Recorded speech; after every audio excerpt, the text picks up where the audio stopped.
Vizag steel plant ప్రైవేటీకరణకు వ్యతిరేకంగా Praja Shanti party అధ్యక్షుడు కేఏ పాల్ ఆమరణ నిరాహార దీక్ష చేపట్టారు. వైజాగ్లో దీక్ష చేపట్టిన అనంతరం కేఏ పాల్ మీడియాతో మాట్లాడుతూ లాభాల్లో నడుస్తున్న ఉక్కు పరిశ్రమను తన మిత్రుడు అదానికి చోకగా కట్టబెట్టేందుకు ప్రధాని మోడీ ప్రయత్నిస్తున్నారని మండిపడ్డారు. 8 లక్షల కోట్ల విలువైన పరిశ్రమను కేవలం 4,000 కోట్లకే కట్టబెట్టాలని మోదీ కుట్రలు పన్నుతున్నారని ఆయన ఆరోపించారు. దీన్ని ఎట్టి పరిస్థితుల్లోనూ సఫలం కానివ్వమని చెప్పారు. మోడీకు వత్తాసు పలుకుతున్న ఇక్కడి పార్టీల నేతలు కూడా చూసి చూడనట్లుగా వ్యవహరిస్తున్నారని కేఏ పాల్ ఆగ్రహం వ్యక్తం చేశారు. ఓటు అవకాశం ఇస్తే లక్షల కోట్ల విరాళాలు తీసుకొచ్చి వైజాగ్ స్టీల్ ప్లాంట్ను కాపాడుతానని, 10 లక్షల మంది నిరుద్యోగులకు ఉపాధి కల్పిస్తానని తెలిపారు. స్టీల్ ప్లాంట్ ప్రైవేటీకరణపై కేంద్రం వెనుక తగ్గేదాకా తన దీక్షను కొనసాగిస్తానని స్పష్టం చేశారు. అనౌన్స్మెంట్ చేయాలి. దాని ద్వారా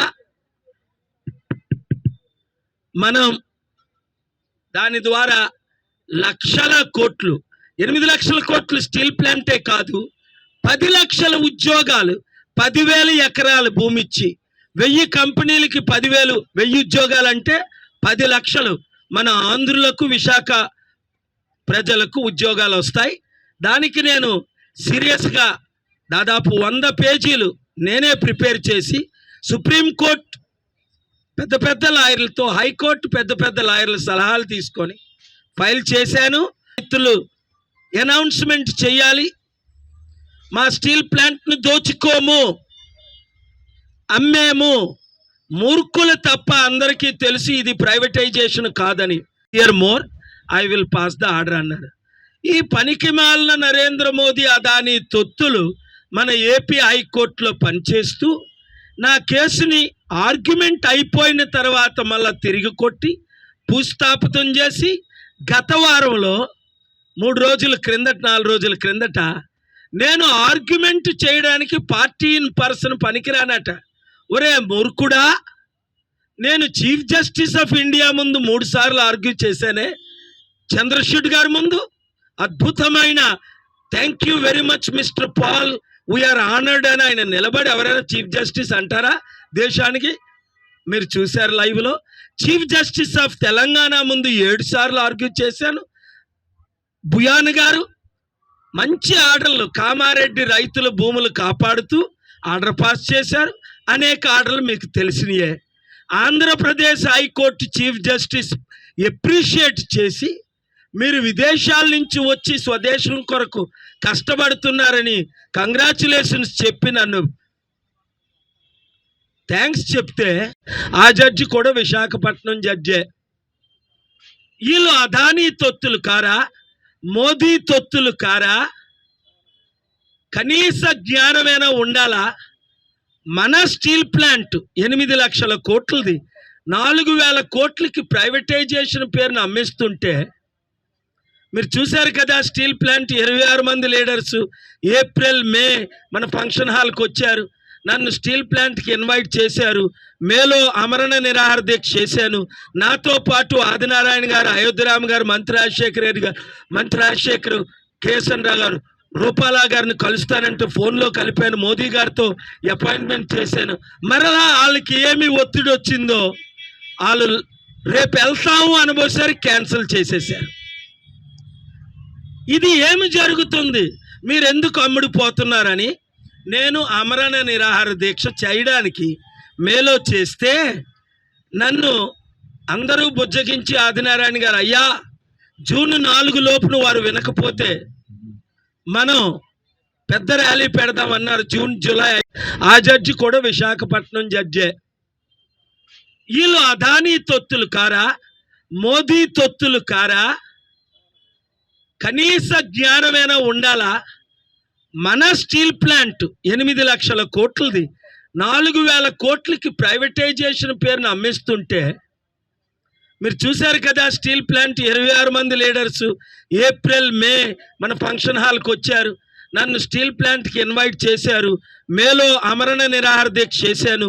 నాతో పాటు ఆదినారాయణ గారు, అయోధ్యరామ్ గారు, మంత్రి రాజశేఖర్, కేఎస్ఎన్ రావు గారు, రూపాలా గారిని కలుస్తానంటే ఫోన్లో కలిపాను. మోదీ గారితో అపాయింట్మెంట్ చేశాను. మరలా వాళ్ళకి ఏమి ఒత్తిడి వచ్చిందో వాళ్ళు రేపు వెళ్తాము అనబోసారి క్యాన్సిల్ చేసేసారు. ఇది ఏమి జరుగుతుంది? మీరెందుకు అమ్ముడిపోతున్నారని నేను ఆమరణ నిరాహార దీక్ష చేయడానికి మేలో చేస్తే నన్ను అందరూ బుజ్జగించి ఆదినారాయణ గారు, అయ్యా జూన్ 4 లోపున వారు వినకపోతే మనం పెద్ద ర్యాలీ పెడదామన్నారు. June July. ఆ జడ్జి కూడా విశాఖపట్నం జడ్జే. వీళ్ళు అదానీ తొత్తులు కారా, మోదీ తొత్తులు కారా? కనీస జ్ఞానమైనా ఉండాలా? మన స్టీల్ ప్లాంట్ 8 లక్షల కోట్లది 4,000 కోట్లకి ప్రైవేటైజేషన్ పేరును అమ్మిస్తుంటే మీరు చూశారు కదా. స్టీల్ ప్లాంట్ 26 మంది లీడర్స్ ఏప్రిల్ మే మన ఫంక్షన్ హాల్కి వచ్చారు. నన్ను స్టీల్ ప్లాంట్కి ఇన్వైట్ చేశారు. మేలో ఆమరణ నిరాహార దీక్ష చేశాను. నాతో పాటు ఆదినారాయణ గారు, అయోధ్యరామ్ గారు, మంత్రి రాజశేఖర రెడ్డి గారు, మంత్రి రాజశేఖర్, కేఎస్ఎన్ రావు గారు, రూపాలా గారిని కలుస్తానంటే ఫోన్లో కలిపాను. మోదీ గారితో అపాయింట్మెంట్ చేశాను. మరలా వాళ్ళకి ఏమి ఒత్తిడి వచ్చిందో వాళ్ళు రేపు వెళ్తాము అనబోసారి క్యాన్సిల్ చేసేసారు. ఇది ఏమి జరుగుతుంది? మీరు ఎందుకు అమ్ముడిపోతున్నారని నేను ఆమరణ నిరాహార దీక్ష చేయడానికి మేలో చేస్తే నన్ను అందరూ బుజ్జగించి ఆదినారాయణ గారు, అయ్యా జూన్ 4 లోపున వారు వినకపోతే మనం పెద్ద ర్యాలీ పెడదామన్నారు. June July.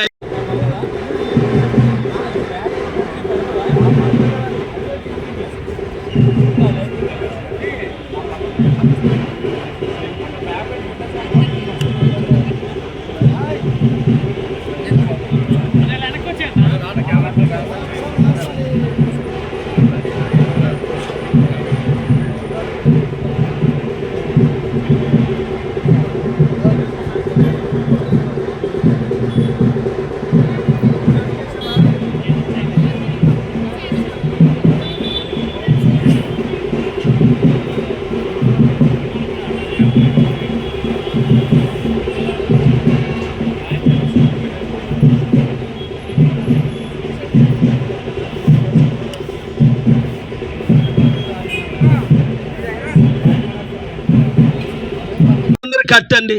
ఎందుకు 100 రూపాయలు కట్టడం? ఎవడు కడతాడు? 10 కోట్ల మంది 100 రూపాయలు కడతారా? నేను 5 లక్షల కోట్లు తెచ్చి పంచిన నేను 4-5 వేల కోట్లు 40,000 కోట్లు తేలేనా, ఇవ్వలేనా? అందరికీ తెలుసు, ముఖ్యమంత్రులు, ప్రధానమంత్రులకి. మన స్టీల్ ప్లాంట్ని కాపాడుకుందాం.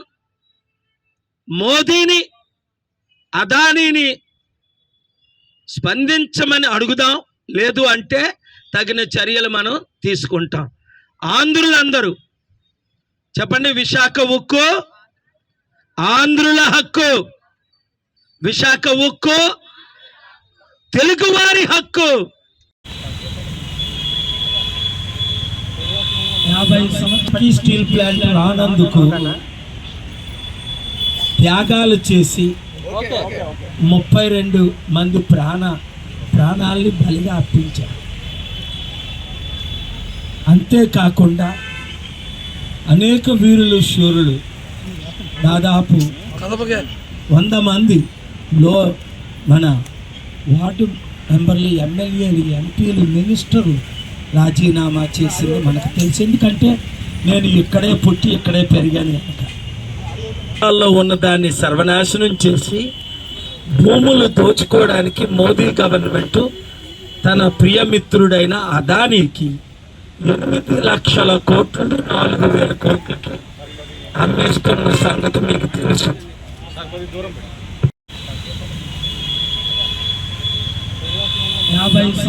స్టీల్ ప్లాంట్ రానందుకు త్యాగాలు చేసి 32 మంది ప్రాణాలని బలిగా అర్పించారు. అంతేకాకుండా అనేక వీరులు, శూరులు, దాదాపు 100 మందిలో మన వార్డు మెంబర్లు, ఎమ్మెల్యేలు, ఎంపీలు, మినిస్టర్లు రాజీనామా చేసింది మనకు తెలుసు. ఎందుకంటే నేను ఇక్కడే పుట్టి ఇక్కడే పెరిగాను కనుక.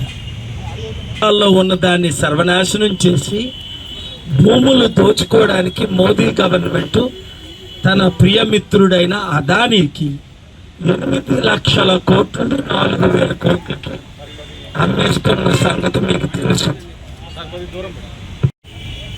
గత 3 సంవత్సరాలుగా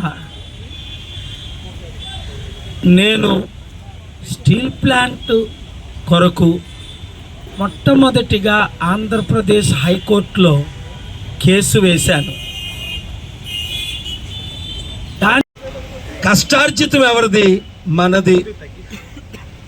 ఇప్పుడు 28,000 మంది పెర్మనెంట్ ఎంప్లాయీస్, కాంట్రాక్టర్లు, 16,000 మంది భూదాత్, 44,000 మల్టిప్లైడ్ బై 5 వేసుకుంటే 2 లక్షల మంది ప్రాణాలు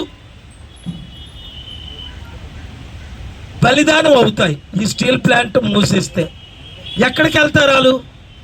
నరేంద్ర మోదీ మనకు స్పెషల్ స్టేటస్ ఇవ్వలేదు, స్పెషల్ ప్యాకేజ్ ఇవ్వలేదు, స్మార్ట్ సిటీలు కట్టలేదు. ఇన్వెస్ట్మెంట్గా ఇస్తాను లేదా దానం చేస్తాను, మీ కోర్టు ఆర్డర్ ఇవ్వండి, అది డెసిగ్నేటెడ్ ఫండ్స్ గవర్నమెంట్కి ఇవ్వాలా, సెంట్రల్కి, లేదా స్టీల్ ప్లాంట్కి ఇవ్వాలా అంటే అద్భుతంగా ఉంది మీ ఆర్గ్యుమెంట్స్ అని honourable chief justice of mister Mishra ఆంధ్రప్రదేశ్లో 6 కోట్లు, తెలంగాణలో 4 కోట్లు, దేశ విదేశాల్లో 5 కోట్లు, 15 కోట్ల ఉన్న మనం 5-10 ఫ్యామిలీలైన గుజరాతీస్కి మన భూదానాన్ని 16,000 మంది దానం చేసిన భూమిని 28,000 కుటుంబాలు అంటే దాదాపు 2 లక్షల మంది ప్రాణాలు పోతున్నాయన్నా నరేంద్ర మోదీ పట్టించుకోరు, అదానికి అమ్మేస్తున్నారు.